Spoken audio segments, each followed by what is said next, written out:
You are now listening to the Scheist Podcast, when millions of opinions just aren't enough.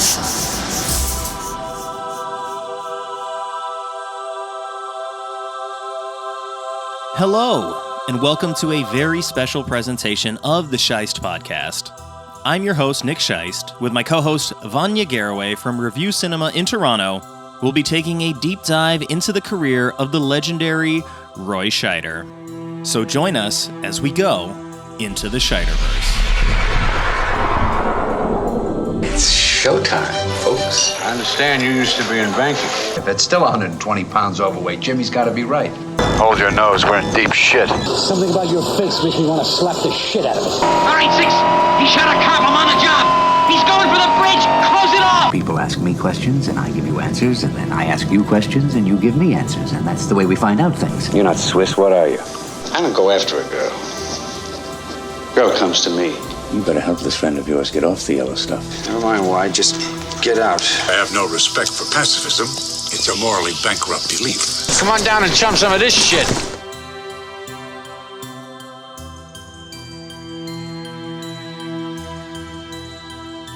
We don't get the lady here. This isn't Zoom this time, so we don't hear the recording in progress, but that was pretty good, right? Sounds just like her. Like my face is that was shocking. Yeah, we can't start the show right now because Vanya is in shock. Like your voice, it was incredible. Like I have a weird throwing your voice. Oh my god. I have a weird personality quirk where when I hear sort of automated voices, I just mimic them for some reason. It was so good. There's one in the elevator at this hotel in Hawaii that we stay at, and the way she says lobby, she goes lobby. And for some reason, like I couldn't not bring myself to mimic it, and it's just part of whatever my personality is I am a mimic, and so yeah. Well done. Yeah, so we don't even need the Zoom lady. Apparently not. That was I can't believe it. Yeah, pay me royalties. Got in there. Yeah. Shall we begin?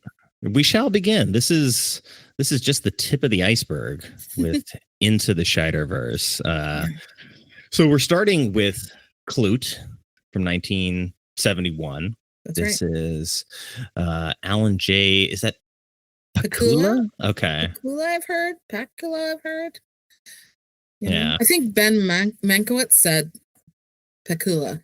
All right. We'll stick with that. But this is part of it was like retconned into an unofficial trilogy, right? And yes, that includes All the President's Men and Parallax View, but also directed The Pelican Brief, probably one of the last movies he directed, and The Devil's Own. So quite a long and storied career.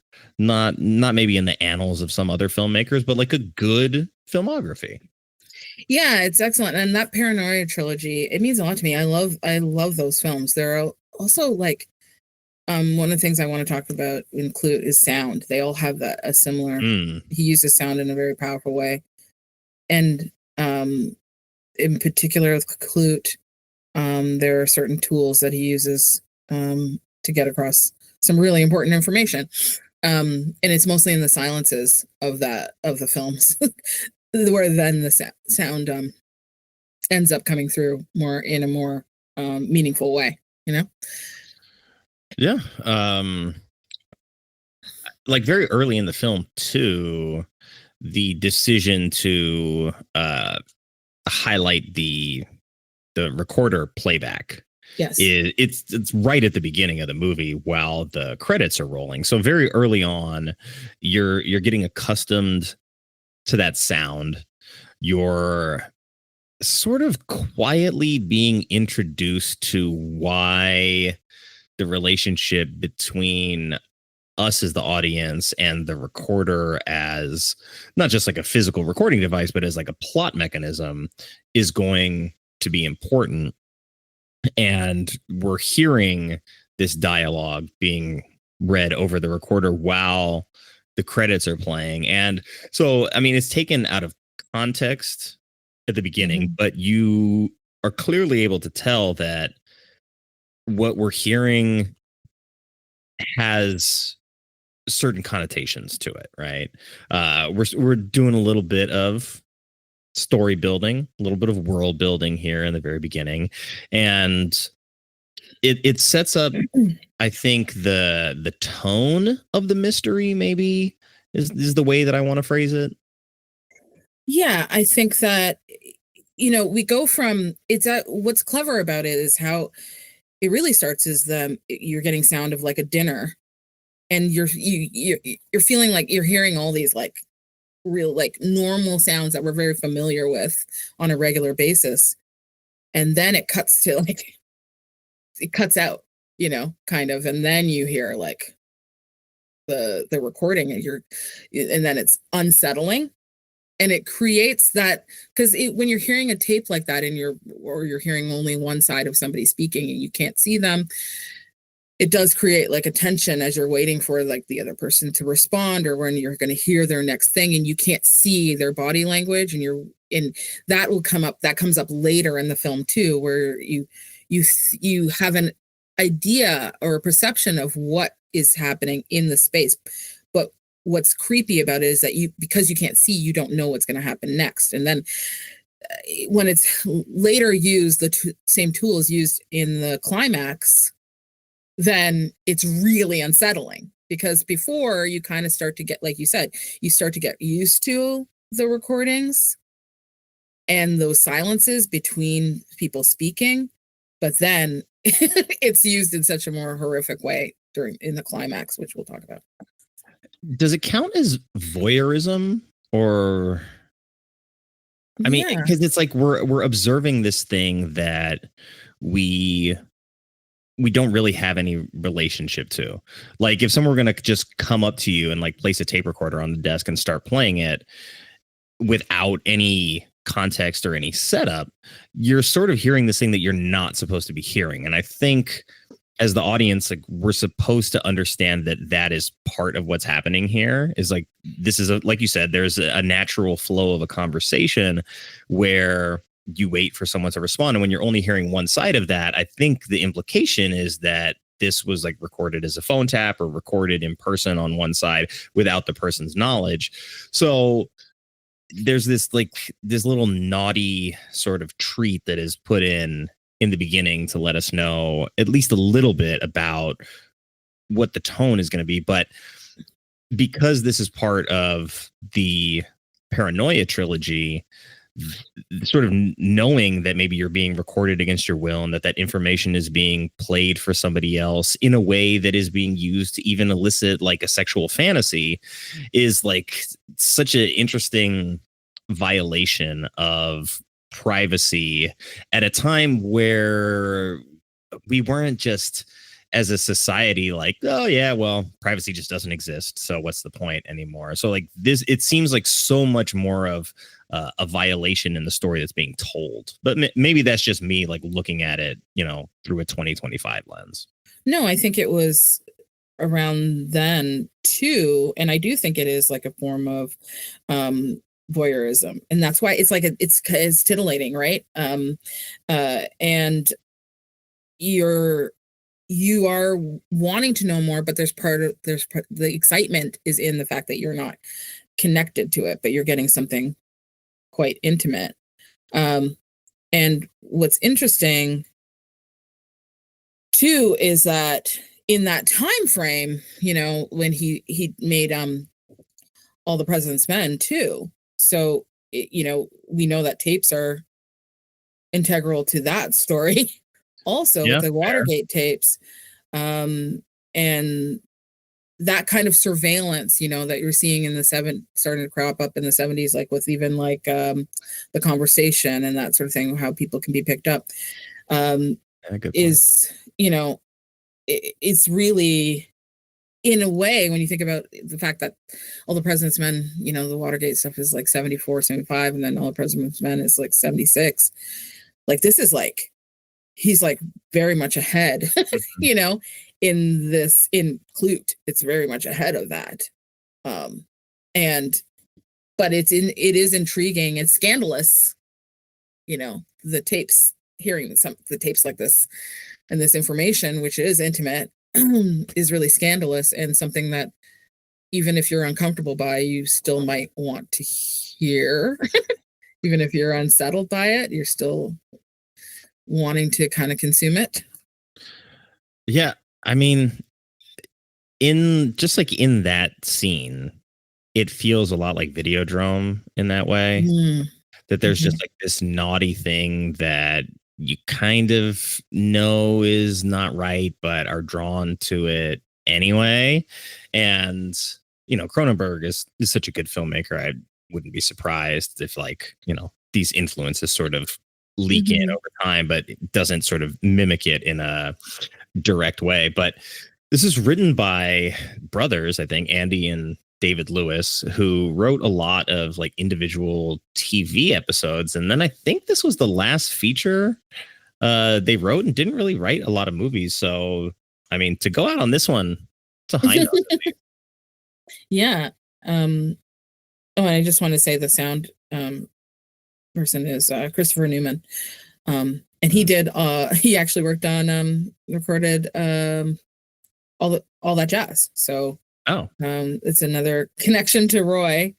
And we'll get to All That Jazz eventually. It's obviously big in probably his biggest performance or lead performance. So it's kind of cool to have that connection to him.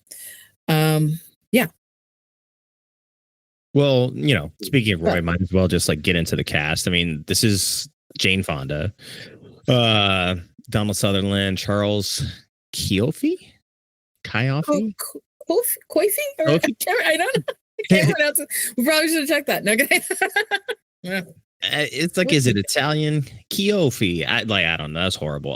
But yes, Roy Scheider as well, which is why we're talking about it. And while it's not Roy's first film, it is the breakthrough movie for him that got him the opportunities to do some of the other stuff that we saw. And he's not really in the movie that much, but he's got energy in this movie. He's got style. He's got attitude. He's got all those things that like you catch a glimpse of, and some other director, some other writer is like, you know, we can use that. And just reading sort of casually about how he got cast in Jaws, which I probably should save this for the Jaws episode, but whatever. He mentioned that Spielberg had seen him in French Connection, and they wanted to take like that kind of city character and put them into the beach town. Right. So that's kind of just like how things happen. You catch somebody doing something, you're like, oh, I like that. Let me put a note here and I'll take a look at this. And maybe next time I have a project, I'm going to reach out to this guy's agent and see if we can get him involved. And, you know, he plays a pimp in this movie. So like, it's awesome. He's pimped out. Like his outfit in a couple scenes too is fantastic. Like, wow, they put him in that white linen. He's extra sweaty in the club. Yeah, I mean, everybody seems to be sweaty in there except for John Klute. I just want to get back to Christopher. I think I'm gonna say it's Chiaffi. That's what I'm gonna say. Charles, yeah. Charles, right? Sorry, not Christopher. Charles Chiaffi. I just want to say that. But yes. He's a pimp. Roy Scheider's character Frank Ligourin, yeah, he's a junkie also in this film. Though they don't like lean into the visuals of him being a junkie per se, but it's implied, and he does have a kind of a icky, creepy, desperate kind of nature to him that you could be like, yeah, that makes sense. Well, the whole first introduction to Frank is they go to his apartment, and then like he's almost in shadow the entire time. Like you barely really catch glimpses of his face, even when they're sitting facing each other on the couch. Like half his face is in shadow. He like leans back on the bed so that his face is not directly in center frame, and you just kind of see like his knees up. So there is like this sort of like mystery and darkness that they're enshrouding him in order to like really push that narrative of the character without having to amp up the physicality of the character portrayal. Yeah, before we delve like even deeper into that, because it is something that is very it's probably the second biggest like visual or like to sound, then the next like physical kind of tool that's used in this film are the shadows, right? Yeah. Like it's a dark film, like Very much like a dark in theme, but dark literally in light and the lack thereof. You know, I remember talking to a cinematographer talking about how he designed his films was to flood everything with light and then remove light from particular areas. I don't know how this was built, but they obviously removed like most of it. If you look at this film, most of the light is not there, and the camera's never afraid to point at places where you maybe even see nothing at all, right? There's a lot of scenes in this movie where there's complete darkness behind people and you don't know, and it's really eerie sometimes. You know, you're seeing Jane Fonda come to a door frame, you know, enter a door frame, but you can't see anything behind her. She's just framed by the darkness, or close-ups that people's faces are framed by darkness, particularly her and Donna Sutherland character. And then also, you know, when she goes to the phone booth for the first time and she's talking about getting a trick, for the first time when we see that, she's in complete darkness pretty much, except for maybe some light from off the street. And then when we finally, within like, I think he doesn't come into the film till for about 41 minutes. So if you're watching this and you're thinking, if you haven't watched the film, but you're kind of watching along and listening to us, if you want to know the beats where Roy comes in, he comes in for the first time in about 41 minutes into the film. And yeah, he's mostly in shadow the entire time in his first scene. Well, I think Gordon Willis, who did the cinematography for this, really understood the balance of what the identity of the movie is and why the shadow is important to like the thematic imagery of it. Two-time Oscar nominated cinematographer, by the way. Gordon Willis knows what he's doing. You have this story that has a main character, despite the title is not Klute.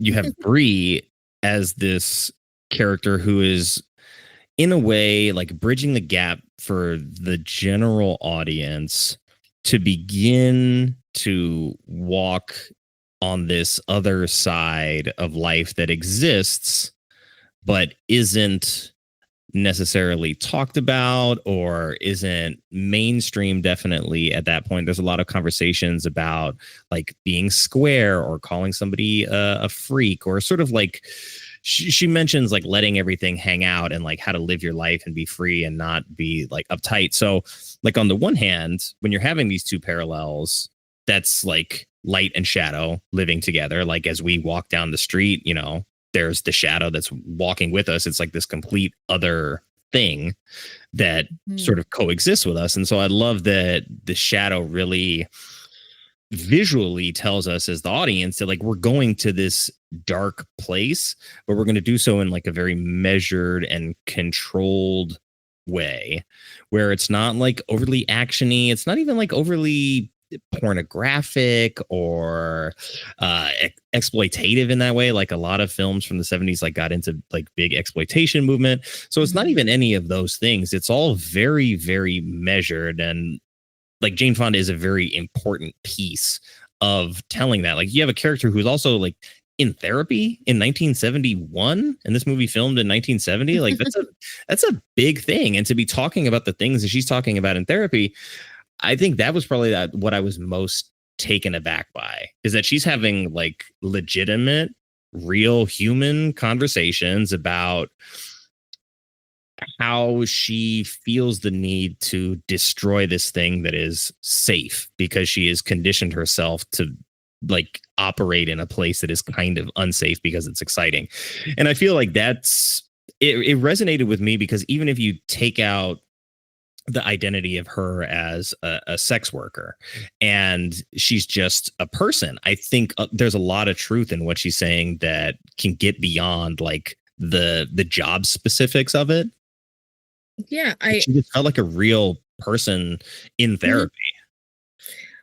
I mean, it's not surprising that she ended up going on to win. Not that this matters to great performances because it doesn't, but it doesn't surprise me that it was undeniable that she should win the Academy Award for this because, and she did a lot of studying with sex workers. She spent a lot of time with them, and she found that to them to be, you know, highly intelligent women that, you know, would be, you know, working in different jobs, their circumstances, if they chose to, you know, or if they chose to, or in some cases, if their circumstances were different. But she, in the original script, the therapist was a man, and it was Jane Fonda that ended up having them change to a woman because she felt that that's how that would be the only way that she'd be able to, like, her character Brie would be able to really express herself fully, you know, and feel that safety with another woman to talk about the things that she talks about, because it is really in depth, really deep, vulnerable stuff that she's talking about. Not to say that you couldn't have that, but she just felt that her character would need that. And he, you know, credit to him, he did listen and did change the casting type to a woman. Yeah, I think that there's so many ways that this film is ahead of its time. And I want to say one thing about Gordon Willis too, also, is that he is the cinematographer for the entire Paranoia trilogy. He did Parallax View and All the President's Men also, and of course, you know, other kind of big things like Godfather 2, Manhattan, you know, just those little movies. Those little known gems. Yeah. So yeah, so it's interesting that, like, they have all three films have the same guy that's going to give the same feel, you know, the same tone to all three of them. It's very cool. And speaking of which, the composer Michael Small crafts a very interesting original piece for this. I think I've heard it elsewhere since, because it seems like unidentifiable, but listening to this, I'm like, I've definitely heard this before, but I don't know if it was this that I heard it in. But when we're talking about connective tissue and sort of like this weird web that the Scheider-Verse is going to weave, Michael Small also scored Marathon Man.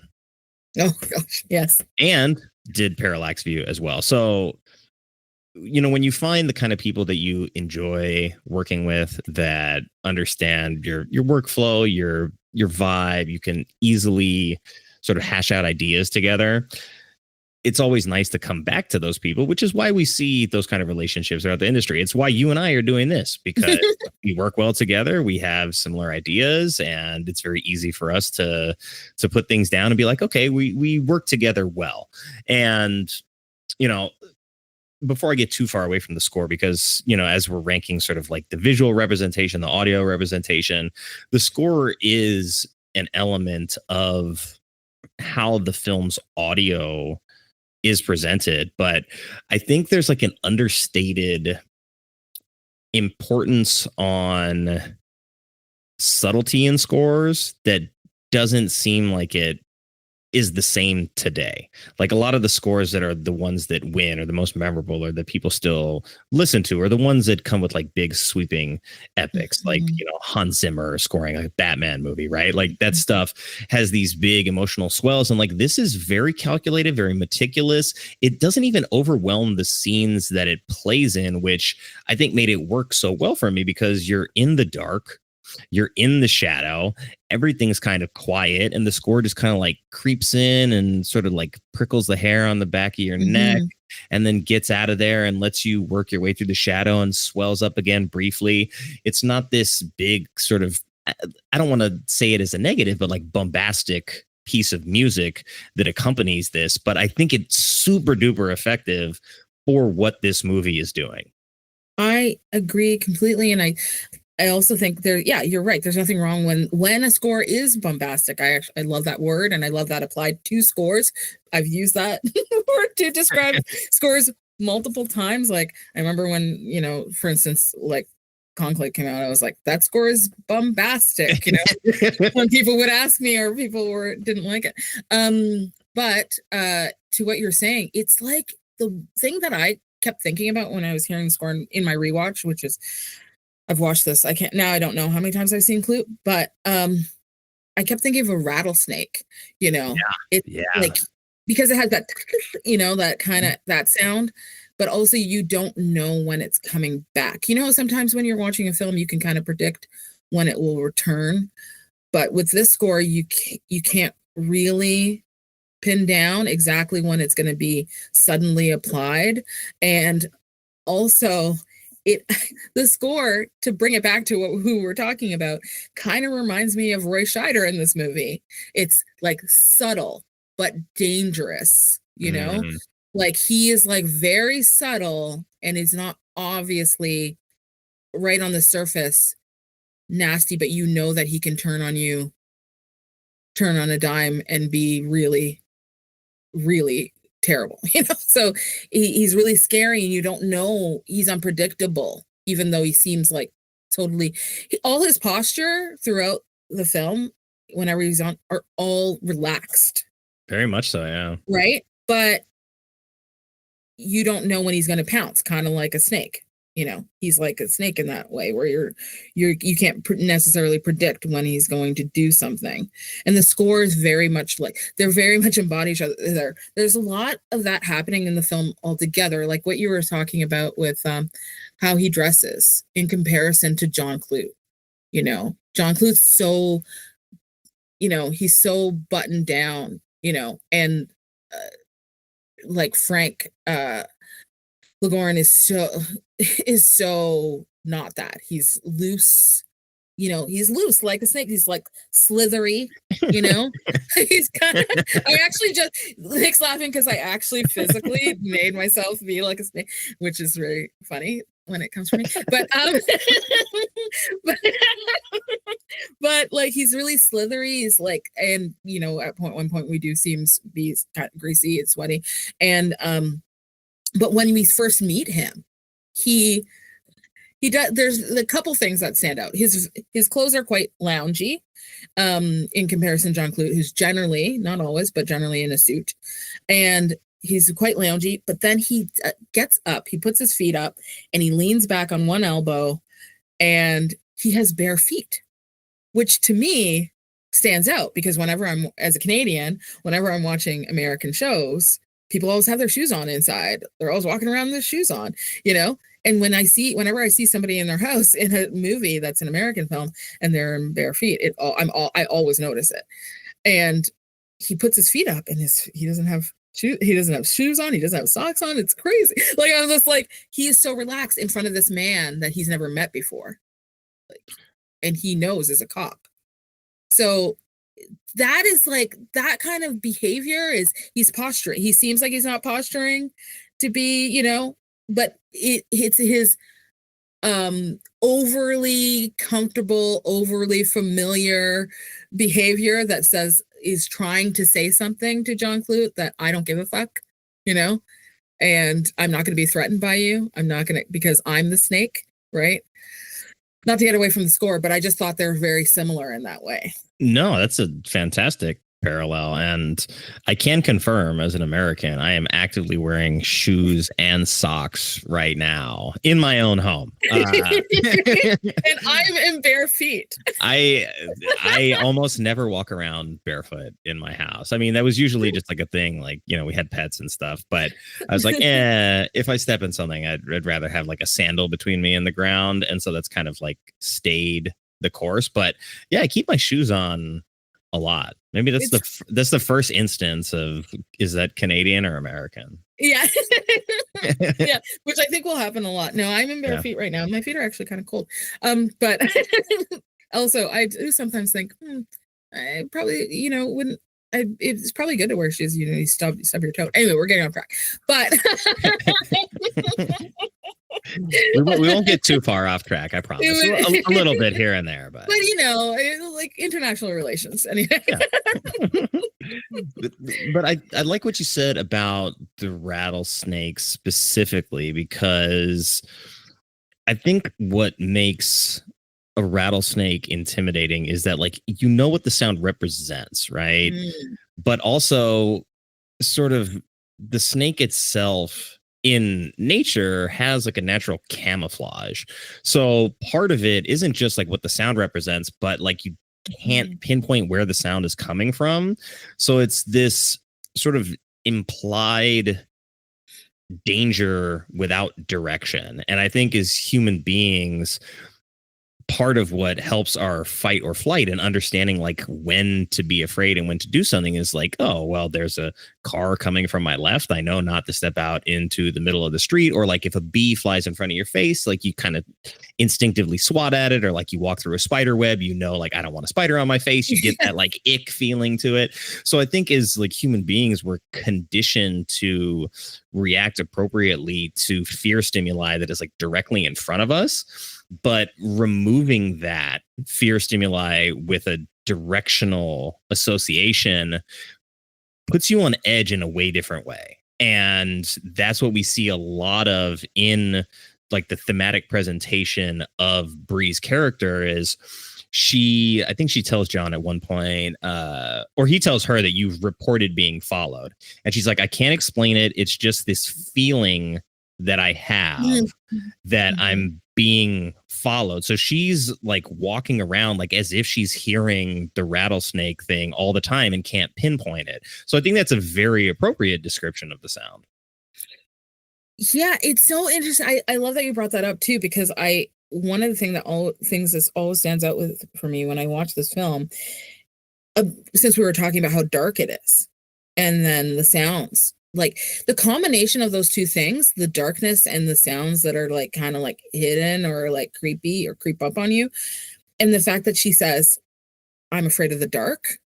And that's in connection to what she's talking about. She says she hears things, or she thinks she sees things, or some, you know, and she doesn't know, and she has this fear of the dark, and she knows that it's kind of silly or whatever. But then to have like this film be so much in darkness, and her in darkness, like she comes home before John comes there, and before she knows really about the real threat.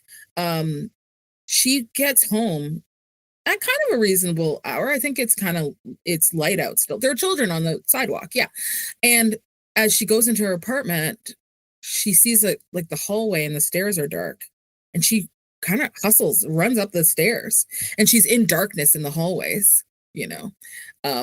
And so she has this like level of like low level default of fear at all times. I think, you know, that's a lot of what's driving her is this kind of like constant level of fear, you know, in her life. She doesn't want to let go of certain things. She doesn't want to stop doing things. She wants to stop, but she can't. She almost can't stop because she's trying to protect herself, or trying to make something of herself that's not working, or she can't let go because she doesn't want to lose a feeling, you know. It's really scary to think of her constantly living that way. And then John does that thing where I think he knows it's going to scare her, when he's just in front of her apartment and he has followed her, and then he's just in her phone. And when she sees him the first time, she sees him for like probably the second time, we see him and he's just a silhouette, which I think is actually brilliant because they've shown him enough now. It's funny because when we first see John, we see him in the light, like he is in the light. Unlike Roy Scheider, when we see Frank, we see him in complete darkness. But then we know Donald Sutherland's silhouette so well that when we see him as, like, we know his outline. So when we see him in complete darkness and just his outline, and he's totally backlit with he's just a dark spot, we know it's him instantly. But we also know that she's fearful just coming to her door in the evening, much less the dead of night, you know? It's very clever. And he, whether through character design or character intent, like you said, he is maybe trying to scare her a little bit. He's not trying to. Like, he's a cop. He, I think, would be aware that, like, quietly stalking a woman, of any woman, and showing up at her door in the middle of the night unannounced and standing in the darkness would be at the very least a little bit creepy. But he also is at least once the story gets rolling and he's in full on private detective mode, his interpersonal skills are a little rigid. If I'm being kind, he's socially awkward to a degree. And I think, you know, we don't see a lot of it, but when we meet him at the very beginning of the movie, like, he's smiling and he's happy, and then he doesn't smile like the entire rest of the movie. Because he smiles one other time. Sorry to cut you off. What were you saying? No, you're fine. So the beginning of the movie, he's at that dinner party and he's so smiley, but once he starts to become, like, more dogged about the investigation, he just totally shuts down that part of himself. And but at the fruit stand, at the fruit market, that's right, he smiles at the fruit market, and it's truly, if you haven't seen this movie, it's truly one of their most romantic scenes in cinema, in my opinion. It's gorgeous. There's so many colors, even though there's darkness still, because it's like the way the film looks, which stays the same. But there is like he's dressed casually for him, for John. He's not wearing a suit and tie anymore. Yeah, she's wearing, like, what is it, a marinaire, a striped, like, t-shirt. Like, she kind of has like this vibe of like Jane Seberg, and like that striped shirt, and she's just beaming at him. And it's so romantic. And it comes after her therapy session where she talks about how much she likes being around him, you know. And he sees her steal something, like cherries or something. And I think she takes a little piece of fruit or something. And what was it, the peach? I can't remember. And he sees her do it. He doesn't say anything right away, but then he says, what's in your bag? It's in your bag. And she kind of, like, it's like there's a part of her that, even though she's being a little bit scolded at that moment, he's also smiling at her, and she's being scolded, and she doesn't want to be scolded, but she wants his attention, you know? And she wants him to look at her the way she's looking at him. I'm telling you, she's just like, there's just so much love in her eyes, and it's really romantic. And as they walk off, the way she grips the back of she just leans into him where he's at the fruit stand. First, she leans into him to, like, her shoulder and her face are so close to him that she's touching, like, his back. And then as they walk off, she, like, grips the lower back of his jacket. Oh, so sexy. And so that's the thing about this movie. It's like, that to me is like the sexiest thing in the movie. You know, like, it's the other stuff is just kind of like, the way she talks about it, it's her control and it's perfunctory. It's not, you know, it's not sexy. It's not supposed to be. It's as much of a romance as it is a mystery. Like, I don't even know if thriller would be the right description, because it has definitely some moments, and the darkness begins to take it in that direction functionally when it wants to. But I think, like, the real story is John being like so square that he could be a door.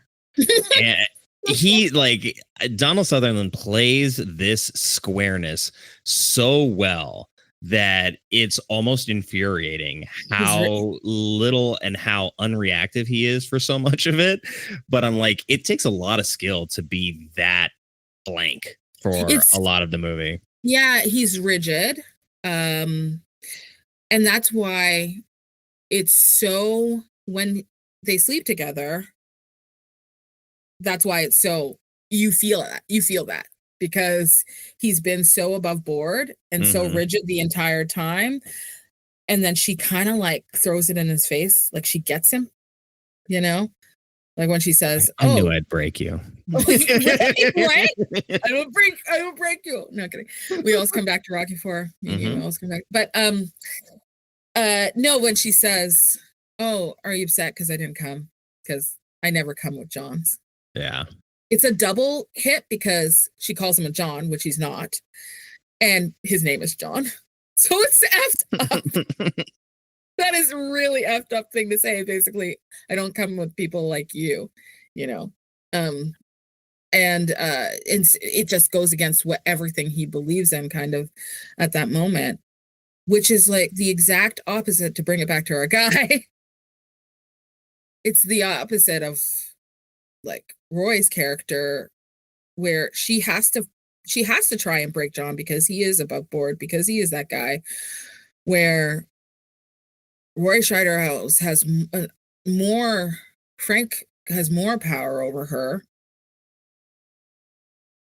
because he is that toxic side he comes from that toxic side of herself, where It's like it's safe because it's familiar, not safe because it's actually safe. And you see that dichotomy on full display in that club scene where she walks in and like they were together interviewing a witness, trying to get information. She storms out of there, goes straight to the club. She immediately begins to flirt with some guys at the table, makes out with one guy, then spots Frank from across the room, makes her way across a very crowded dance floor to him. And he's, like I said, he's like fully pimped out here, like collar wide open, white or like sort of off-white linen suit.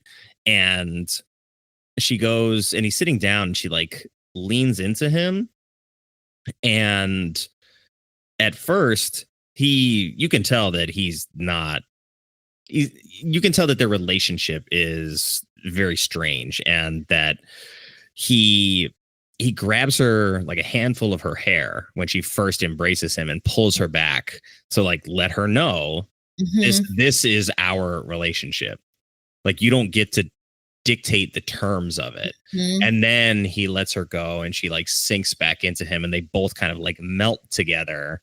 And it's because he's allowing it, right? So we see how she exerts her power over Klute, and then in the opposite of that, we see how Frank exerts his power over her.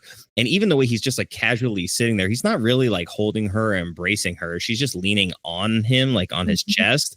And the way that he's sitting there, though, he's like in a throne, just lean back. He sees John across the club and he's just staring at him like, that's right. Yeah.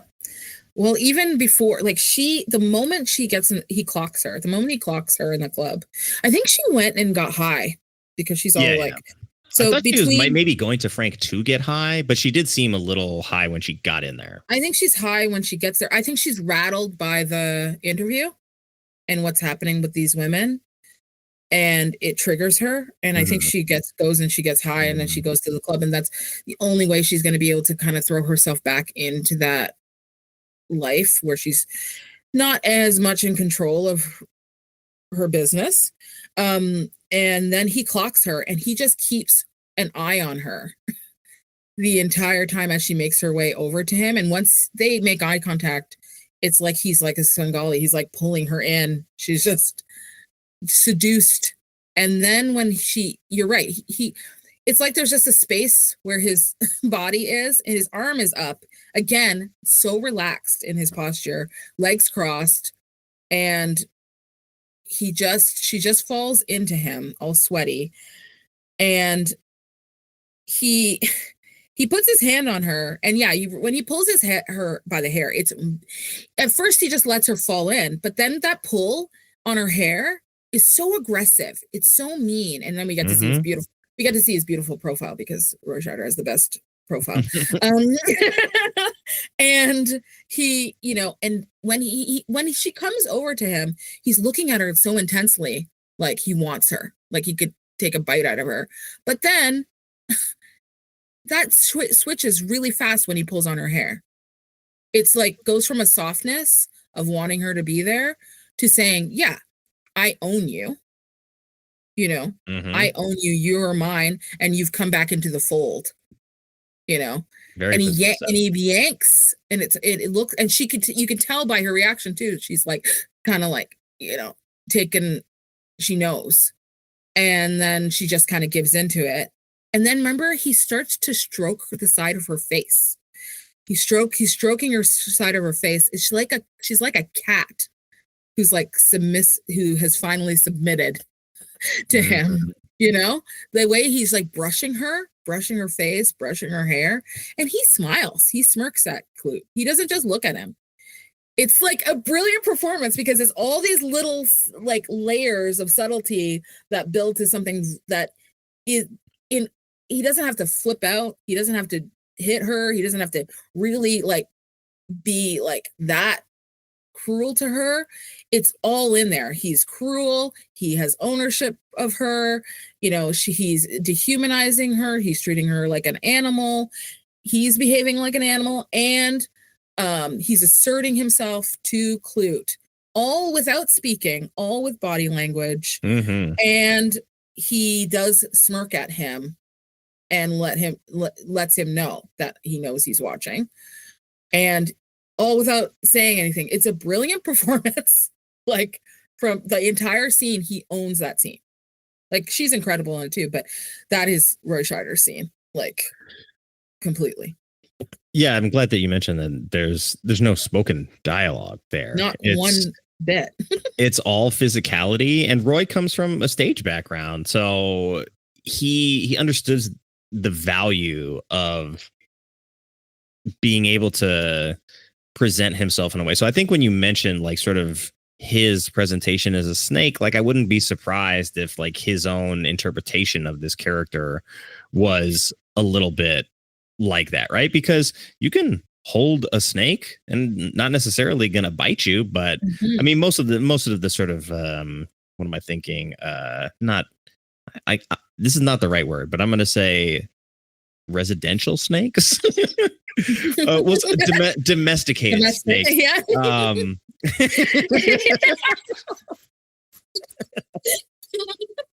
The residential snakes as opposed to the business snakes.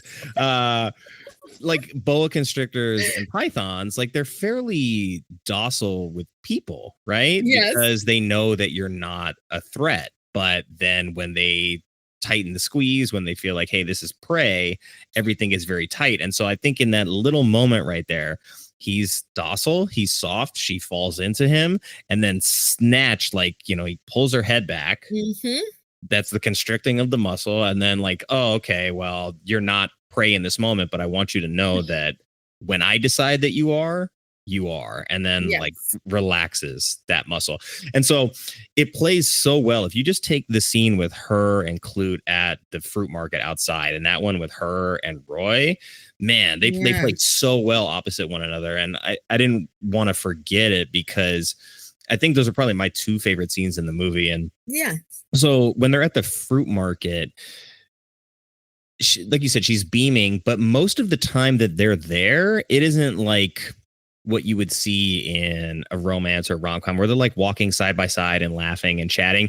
It's all super quiet. It's all like subtle domestication that she hasn't really experienced yet. Like, oh, we're just out on like kind of an evening night and we're doing grocery shopping and he's taking charge and like buying the fruit, and he's not even facing her. He's dealing with all of the merchants, and she's behind him, and you can see her like going through this process of like, do I like this? Do I love this guy? Is this what a relationship is supposed to be? Like, do I feel good? And then, like you said, she kind of like she's like giddy and she kind of just like leans up against him, and you can see her processing all of these things at the same time. And that little tug where they walk away on the jacket is like all of these things that she didn't think that she needed, even when it's like right within her grasp, she like grabs onto it in that moment. And so I think the physicality of this movie is very important because of just the way that this story unfolds and the nature of the core of the investigation being about a John who is maybe this guy who beats people, right? Mm-hmm. And so it's like a violation of that contract, sort of like the implicit contract between the sex worker and the John, that, hey, you're gonna pay me, this is what you get out of it, and then we kind of go our separate ways. It's that notion that place is now this place where a very large amount of violence can happen, and to like the worst possible end. Yeah, you're so right about that. It just reminds me, oh yeah, so about the fruit stand too. Yeah, I love that you brought up that it is just kind of like any other, just it's very domesticated and any, just a regular thing. It's not the sweeping, montage or romance of like, a Hollywood romance. It's really much normal behavior for any just couple just being out. But that's kind of what makes it so sexy and so romantic, is that even he smiles a little bit at her and he's just like, like, what are we doing? Like, what are we? And he goes and he picks out more stuff. It's, he seems really comfortable. That's the loosest we'll see him. Like in the entire movie, that we see him that relaxed, is like, you never see it at any other time in the movie. Like they're having fun, but it's not like this over the top thing. But what you were saying about the violence we know is dark. Mm-hmm. That in Roy's first scene, he asks her to leave the apartment so he can talk to John Klute by himself.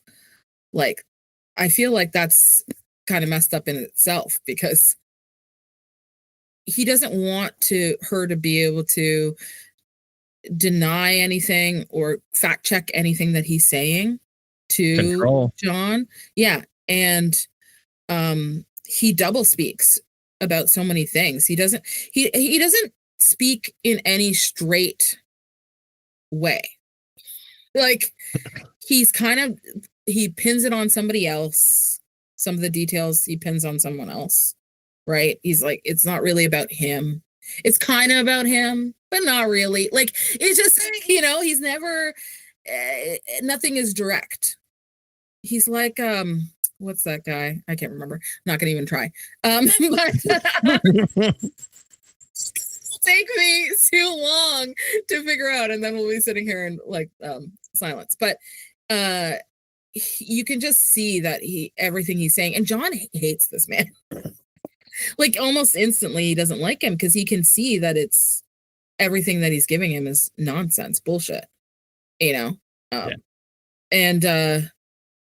even when it's all a game, it's all a performance. When he leans back on the whatever couch or whatever, his chair, it's a performance. Everything is theatrics and nothing is real, and so it's unsettling, because when you're watching as the viewer, John is very much real and seemingly authentic from the very beginning, He's investigating his friend's disappearance. Like, that he's in it for the right reasons at the beginning. It's like very counterintuitive to the typical like private detective story too, where it's like guy with a heart of gold, but also is a womanizing alcoholic, but is a good detective if he can just get out of his own way, kind of thing, gets in over his head.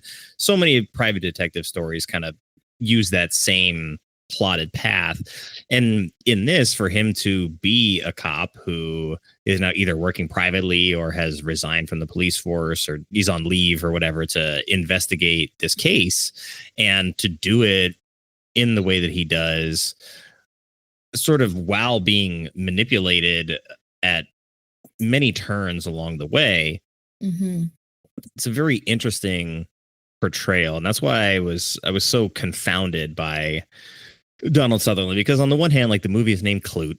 I still feel like Bree is the main character, but I think the understatedness in Sutherland's performance does so much more for me as a whole than it does like on the micro scale, because individual scenes, it's like, oh man, he's so wooden. And then like we get that break where we see him in the blazer and the navy blue and he's got his collar open and he's feeling relaxed and they're just doing something normal. And it's like, okay, like he is a person in there, but he is operating within the confines of the job that he's doing, and he's good at his job. So it is a character who shows not just, I think, moral value by investigating this for the right reasons, trying to do the right thing, like we see with Bree at many times, like when she's strung out when he shows up and he's like, I'm just going to take care of you that night, right? She needs a place to stay when she's scared, and he's like, okay, of course. So it's like he's always doing sort of the morally correct thing, but then he's also is a good worker. And I think that era of filmmaking is a lot more maybe blue collar. Yeah. So he's representing a much more like blue collar style of detective rather than the romanticizing of the very charismatic yet troubled character that we get, that we forgive their indiscretions because of the charisma. Yes, he is like much more earnest, and he doesn't have to like earn a lot of your, I will say for me, he doesn't have to earn a lot of your respect. He just, the way he operates is just out the gate. You're just, you believe him, you believe his intentions. Even Bree, though, you do, like, she's very clear on what she's doing. And I like that the film it just allows her to have a voice the entire time, and that she's able to be with somebody who is like us, I think. Well, hopefully when you're watching it, on her side. And I wanted to note for people who want to get just to Roy parts. So in the second time you see Roy at the club, the second time he is in the movie is at about 51 minutes into the movie. If you're in it just for the Roy of it. Yeah. So the first Vanya's got you covered. Yeah. I did not timestamp it, but I probably should. I'm going to do that for the ones where he's not the lead. Okay. And so that people can be like, oh, I just want to get to Roy and then listen to you, Yeah. Look, that's smart. And so, yeah. So, it's just after she's at the club with Roy, when he sucks her in that time, it's implied that her time with him, he's like, oh, that's the name I was trying to come up with, the Artful Dodger. That it's implied that her time with him has been less than ideal. She looks rough. And remember John Klute, like he checks her. He like looks at her body. He's like looks at the back of her neck and stuff to see if she's like been getting manhandled and abused. Yeah, and it's interesting that he looks at that part of her when that's where Roy Scheider's arm, Frank's arm, was around her, and then he's kind of like investigating her. He's a good cop. Yeah, and then and then he stays with her, and she talks about how he takes care of her in her therapy appointment. We see the beginnings of that, and we see how he's just with her while she's basically sleeping and having nightmares, and he's just there. So you're just thinking, oh my God, you have a flashback to Roy Scheider, you know what I mean? And how shitty, he is in that moment. right? Because you're just thinking, what happened after Klute left that club to her, you know? And then should we jump to the last time we see I think so. Roy? I think it's a good time because it's close to the end of the movie anyway. Yeah, because he's like a snake there too, because he's like pouncing, coming up, showing up when you don't expect him to be there, right? Because things have kind of started to get back to normal after that club incident, and then her apartment's been broken into or whatever, and she's very unsafe there.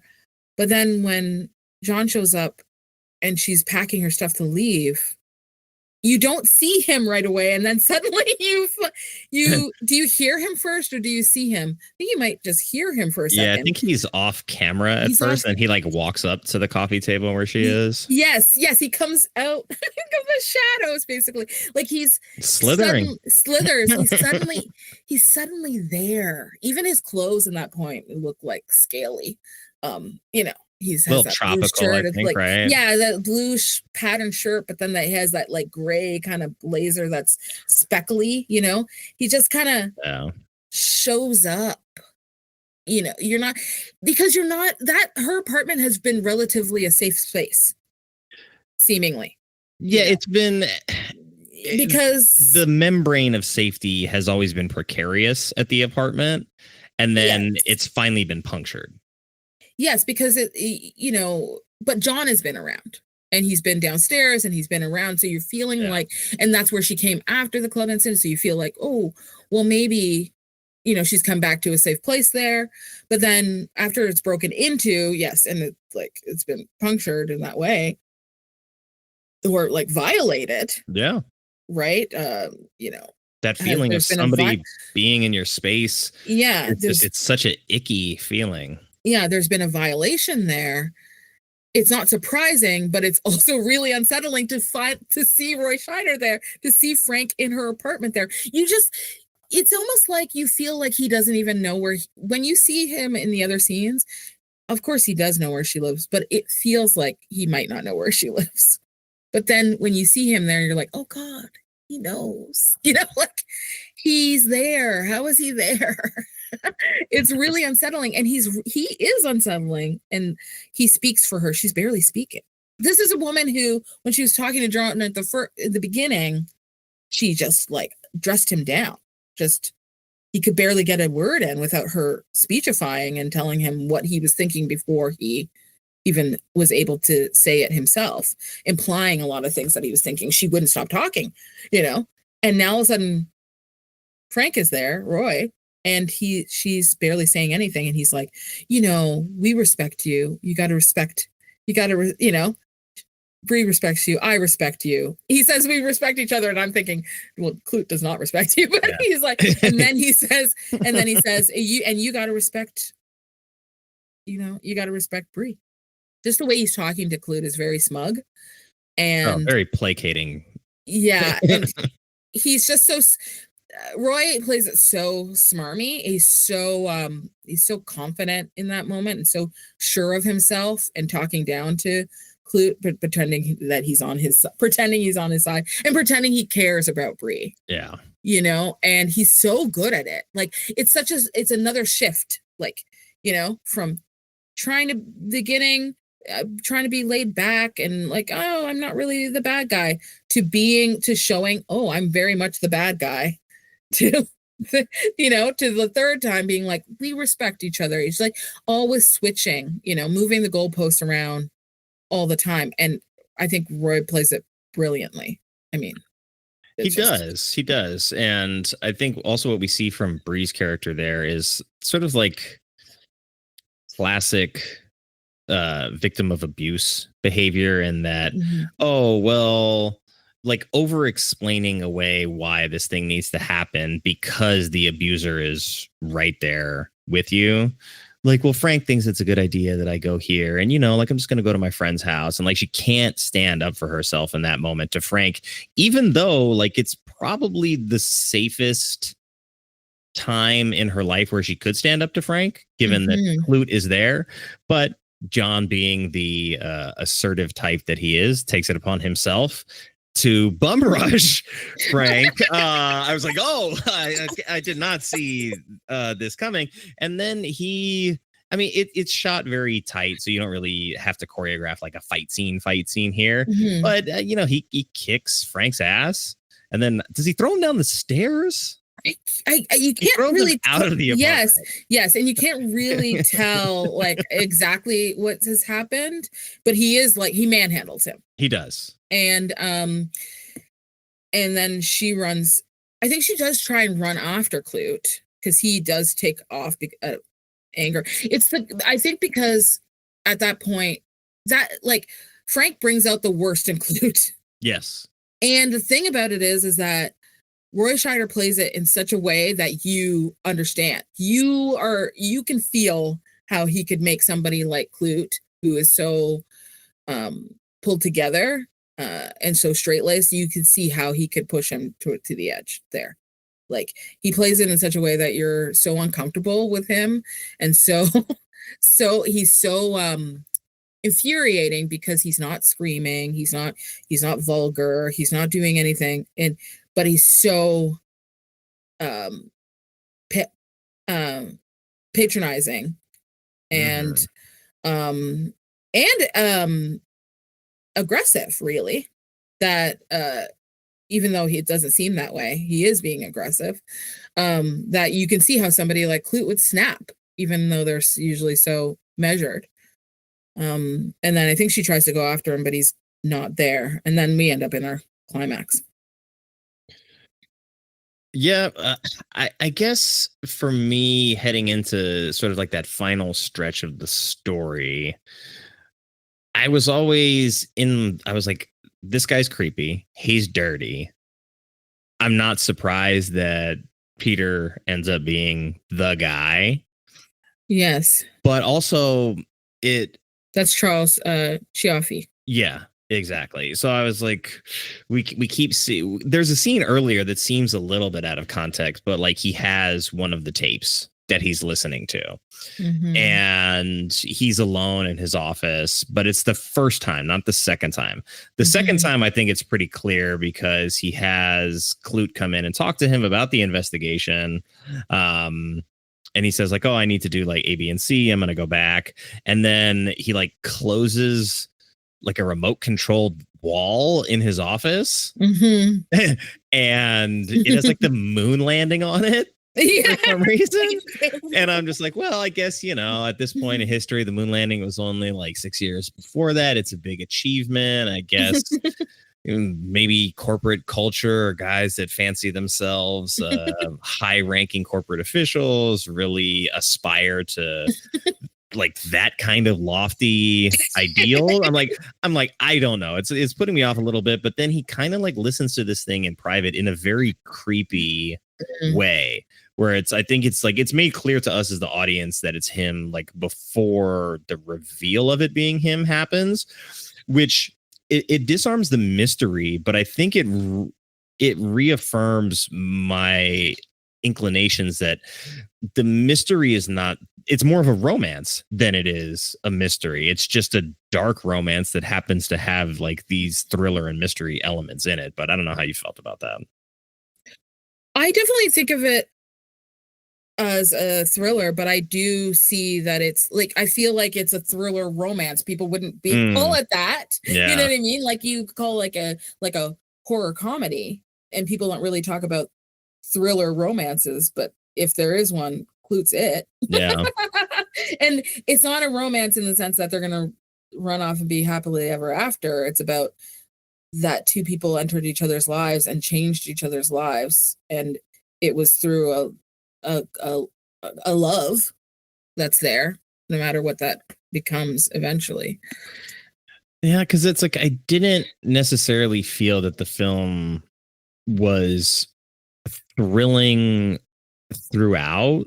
There's moments where there's definitely like a creepiness to it when he's going through the hallways with like the worst flashlight of all time. I was remembering too. I was like, you know what? I grew up with those really like crappy flashlights too, Yes, where yeah. like you put the light is just never good coming out of it.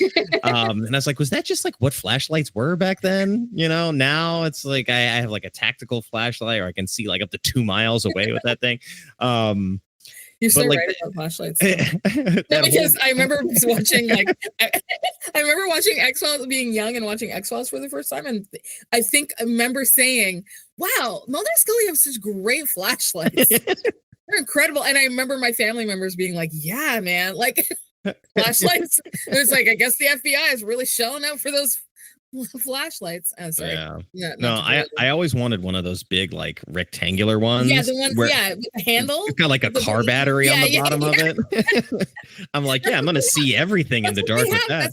That's what they have. So when they're out in the woods searching for aliens, that shit. Like, look, I'm a simple man. All I want is a gigantic flashlight with great visibility. Sorry, did I interrupt you? No, it's okay. But like that whole scene is very tense, because you get the notion that like there was a peeping Tom.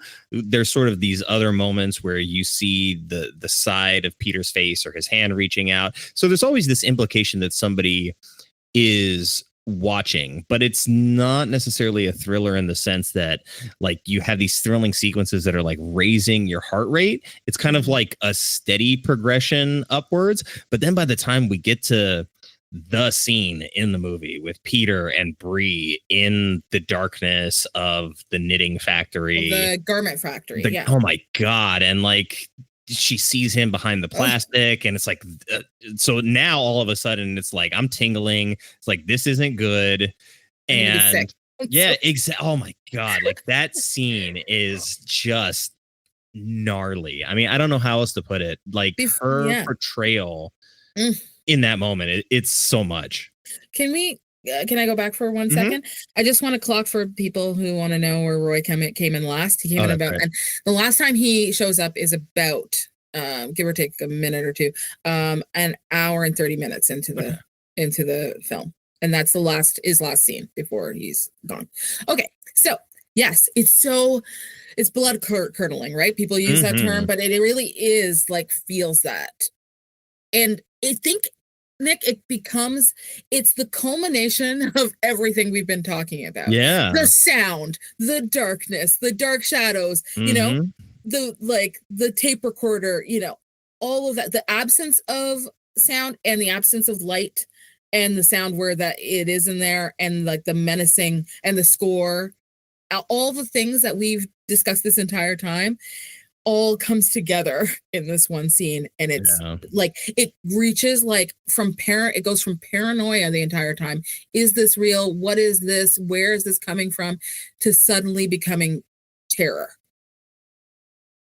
Like all the thrilling whatever comes in like quickly and like saturated in that moment.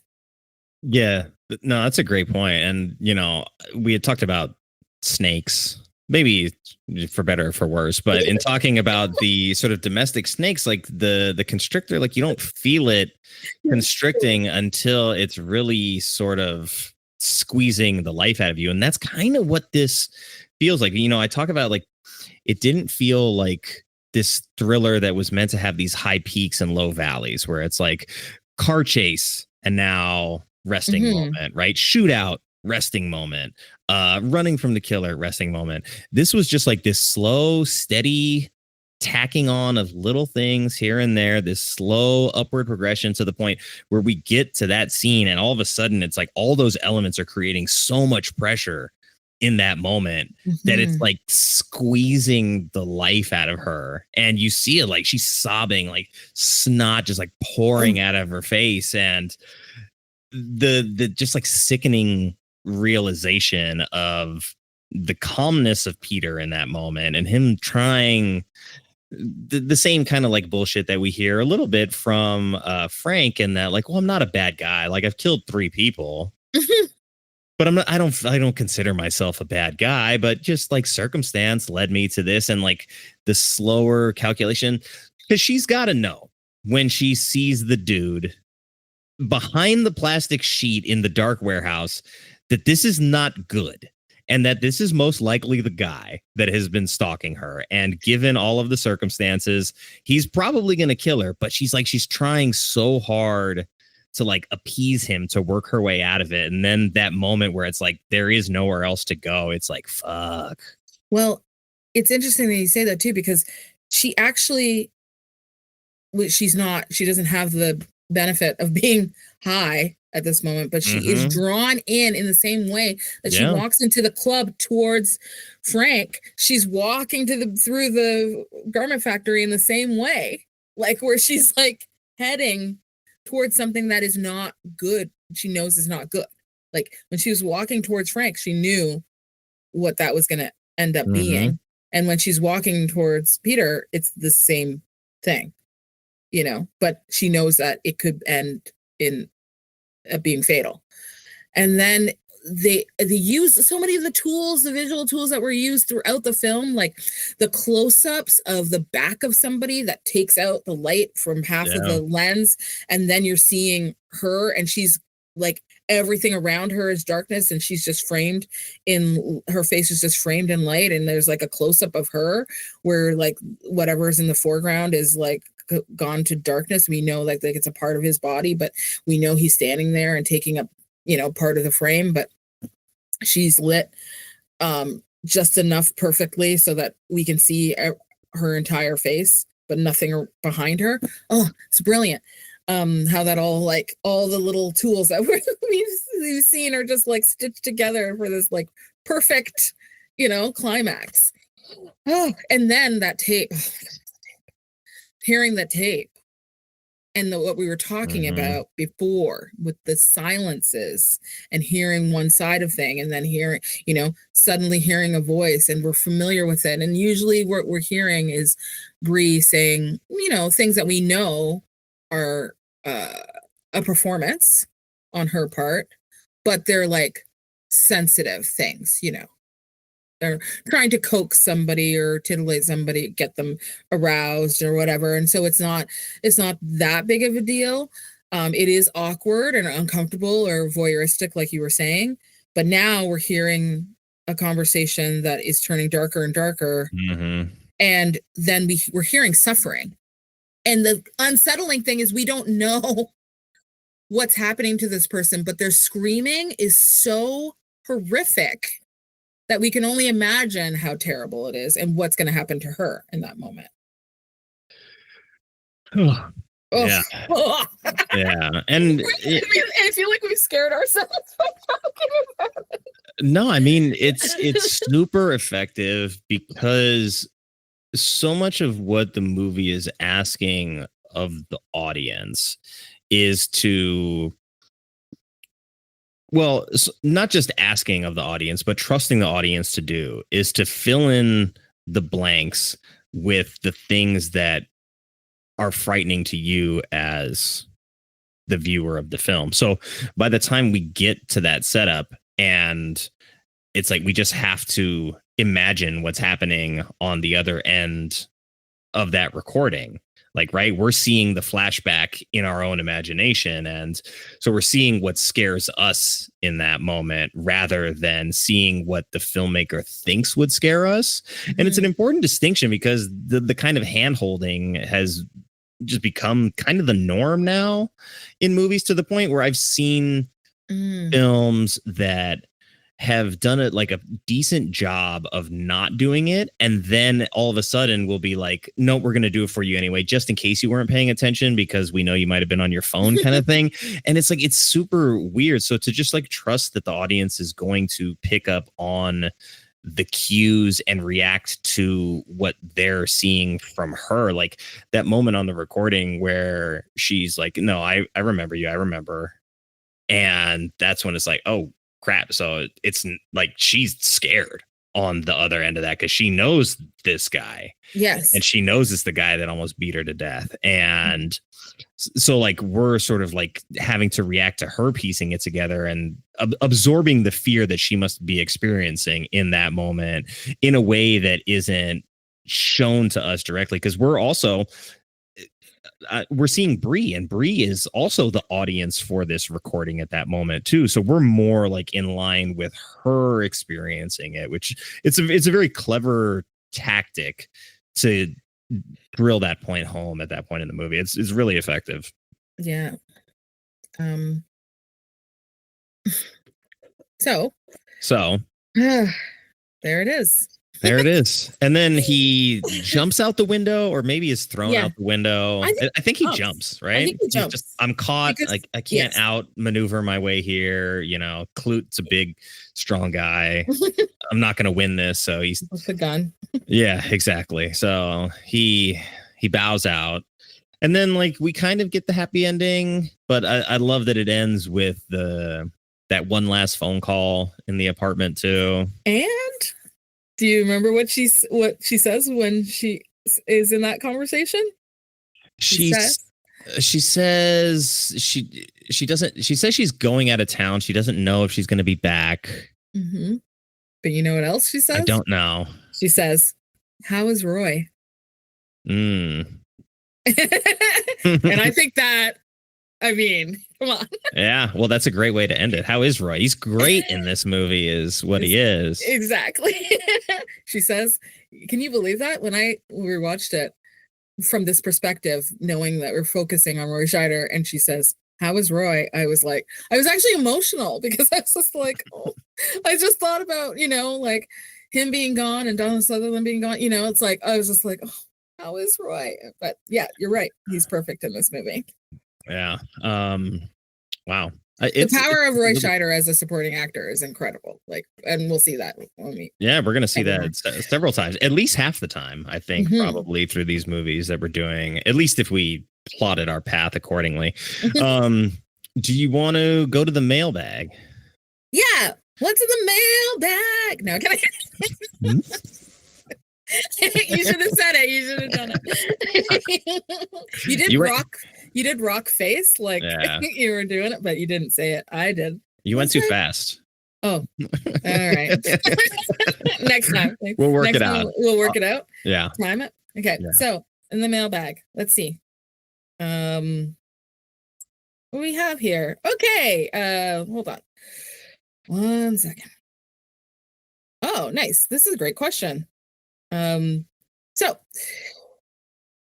we have a piece of mail from Jason. Jason wants to know who is like our generation this time's Roy Scheider. I think that's a great question.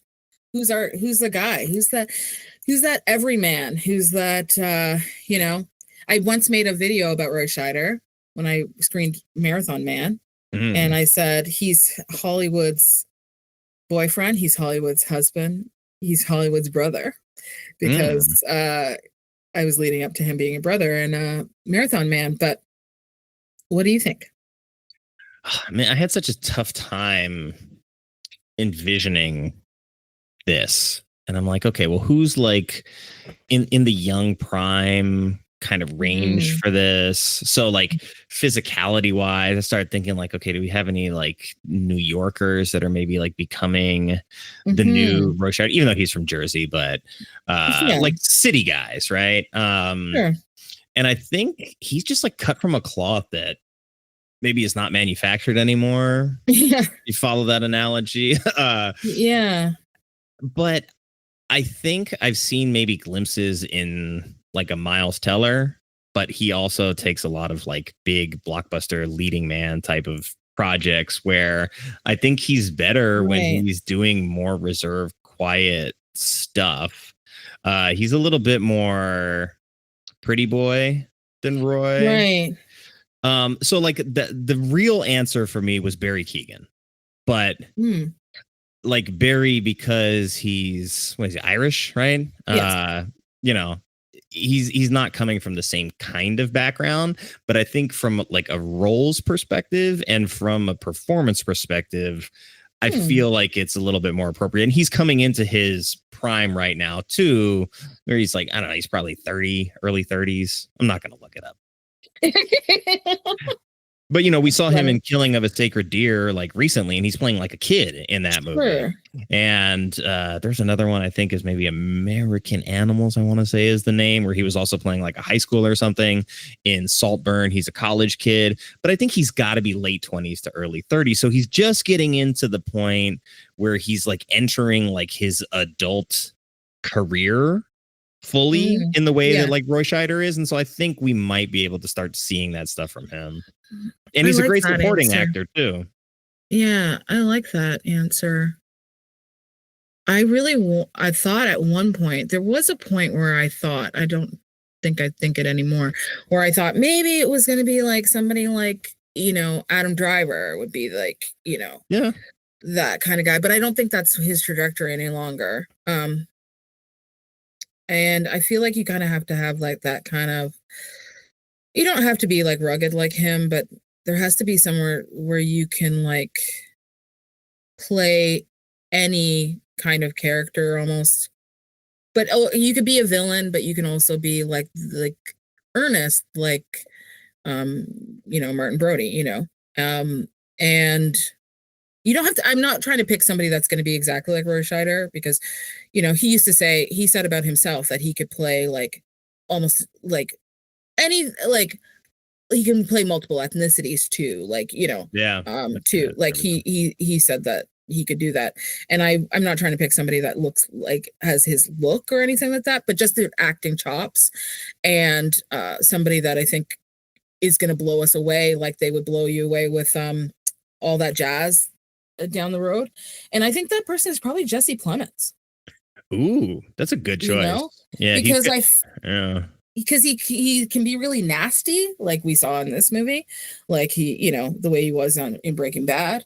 But also he can be kind of like earnest, and sweet, and you can connect to him, but he's also can be funny too, like he has a lot to work with. I think we're going to see like more and more. He's older than some of these guys out here, but he's still quite young, and we're going to see like lots of awesome stuff from him, I think. That's a great pick. Did you see Kinds of Kindness yet?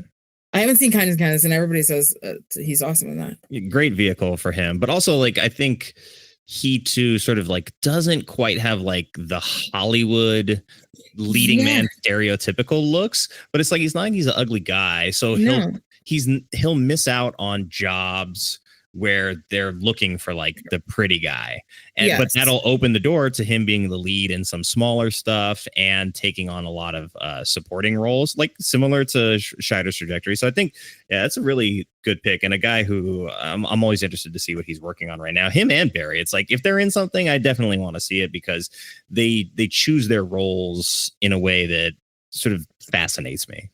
Yeah, I also think from hearing what Kirsten Dunst was talking about him, and she was just talking about he's not like one of those like kind of like method actors who has to stay in, brings home, like he has like he does his work, he does it well, and then he gets back to life. Like I think we're going to talk about a little bit more of that kind of behavior from Roy, and it seems like they have like a similar work ethic where they're like very hardworking, and but at the same time they can let it go and like live their lives, and they know what they're artists, but they also know it's work and it's a job,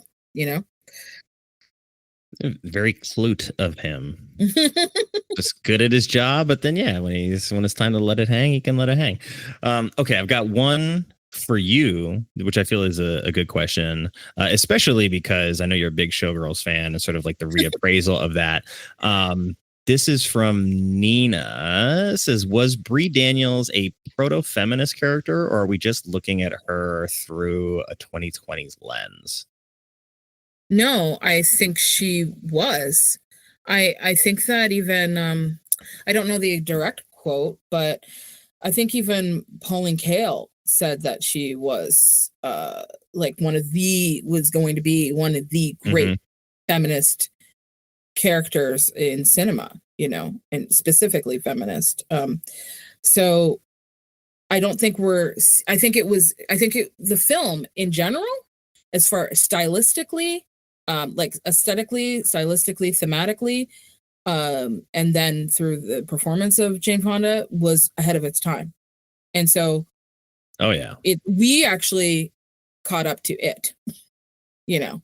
And in fact, there are certain things in the film, in my opinion, that we could stand to catch up to a little bit more. You know, if that answers Nina's question. Yeah, I think it does. Well, hopefully we'll hear from Nina again, then we'll know. Well, this has been an enlightening discussion. I've tried to explain this to other people in that it's such a different muscle to flex when I get to talk about like a legitimately good movie that I enjoyed versus sort of the bad movies we love muscle, where I am a host in a much different sense, and it is almost like a theme park ride a little bit, where, you know, we have stops, or it's like a carnival maybe a little bit. So it's a totally different muscle to flex. I'm really glad to be able to get to do this and with you on board. And I know we talked about sort of ending our episodes with Royisms. But before you say that, I want to say something too. It's so exciting that I get to be like a co-host this time instead of just dropping in and being a guest. I'm glad that we're starting off. It's an adventure. It's awesome. With great power comes great responsibility. So next up is going to be The French Connection, also 71.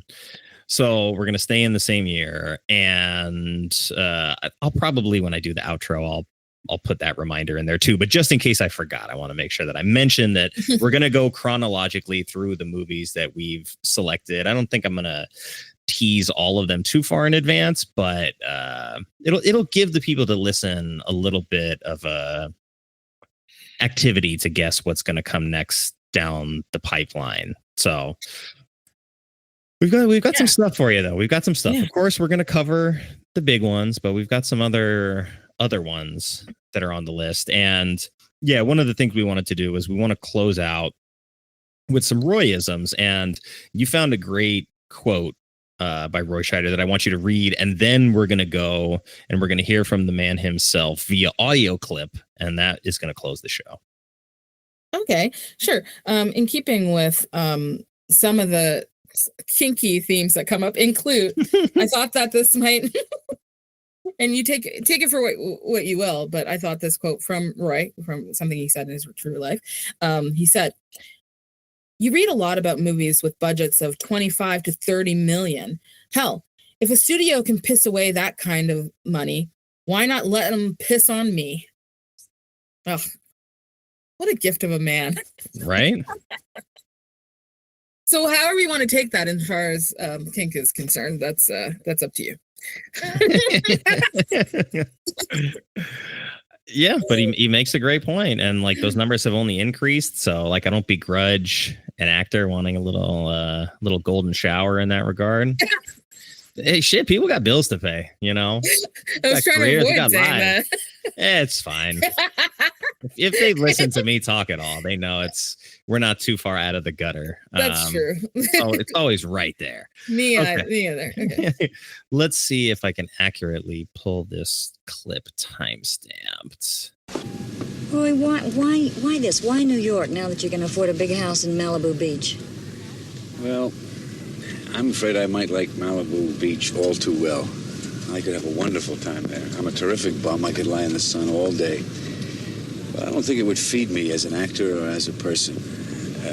The city is home. It's where my friends are. It's where my roots are. And then across the street, I have a nice, painful reminder of my past is the unemployment office. And you haven't been there lately. Come on. Not lately, but if I ever get too big for my shirt, all I have to do is walk outside and look across the street. I almost cried. It's a great clip, right? Oh my god, it's so emotional. Yeah, Roy's the shit.